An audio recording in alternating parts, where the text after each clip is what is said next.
নাই। শত্রুতামি করে নাই, শুধু তলোয়ার ধরছে আমার মাওলা আলীকে কতল করার জন্য। জীবিত থাকা অবস্থায় রাসূল পাক যেরকম নূর কোন যুদ্ধে পরাজিত হন নাই, আমার মাওলা আলী পর্যন্ত কোন যুদ্ধে উনি পরাজিত হন নাই। সিফফিনের যুদ্ধে হযরতে মাওলানা সাহেব বসে আছেন, 90 বছর বয়সের একজন সাহাবী, তার খেলাফত মানে না। তখন মাওলানা আলীর সাথে বলল, ঠিক আছে যুদ্ধ হোক, যুদ্ধে যে জয়লাভ করে দেখা যাক। যুদ্ধ যখন শুরু হয়, কোরআনে পাককে বর্ষার মধ্যে অর্থাৎ বল্লমের মাথার মধ্যে কোরআনে পাককে ধরে ওইখানে মাঠের মধ্যে যুদ্ধক্ষেত্রে দেখাইতেছে, তোমরা কি কোরআনের পক্ষে নাকি মাওলানা আলী? মাওলানা তো বলবে না, আলীর পক্ষে।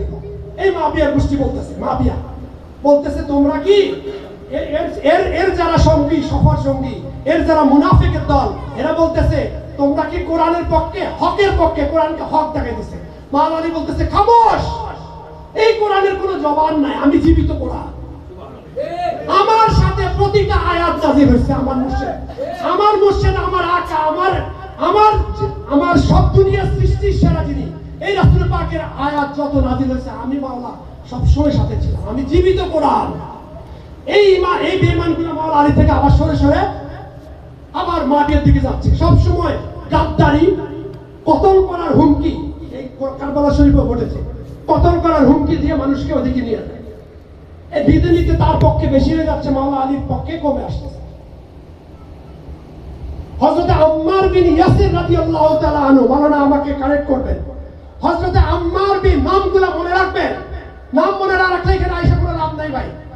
আমার বেয়াদবি মাফ করেন, আমি আপনাদের গোলাম হতে পারি, আমার মুর্শিদের যে শিক্ষা সেটা আপনারাও নেন। এই নামগুলো মনে রাখেন, তাহলে ওর প্রতি ঘৃণা আসবে, আমার মাওলা ইমাম পাকের প্রতি অটোমেটিক ভালো।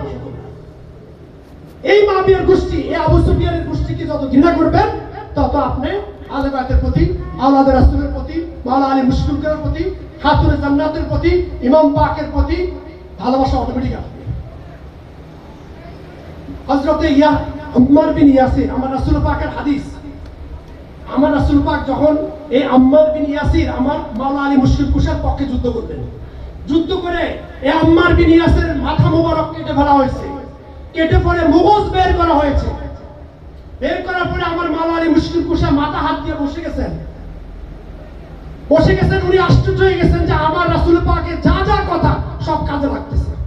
দুইটা জায়গায় উনি আশ্চর্য হয়েছেন যখন দেখতেছে আমার রাসূল পাক বলে গেছে, ওহে আম্মার, তোমাকে একদল বাগী, বিদ্রোহী, যারা মুনাফিক, যারা কাফের, যারা পথভ্রষ্ট, ইহদিনাস সিরাতাল মুস্তাকিম, সঠিক পথ, সিরাতাল লাযিনা আনআমতা আলাইহিম, কোন সঠিক পথ?